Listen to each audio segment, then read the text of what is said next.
To edit your translations using the visual editor, simply click on your Translations tab. Then click Visual Editor and Start Editing. This will take you to a live preview of your website.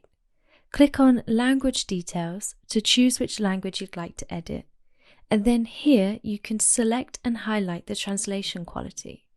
If you select all, you'll see all the types of translation quality have been highlighted by different colors. To make an edit, simply click on the blue pencil icon. You can make an edit directly inside this box and click OK, or you can just simply approve an automatic translation. You can also switch between the languages that you're editing within the editing box.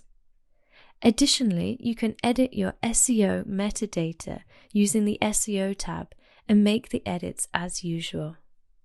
You'll find your meta titles and meta descriptions. If you have any questions at all, please reach out to us at support@weglot.com.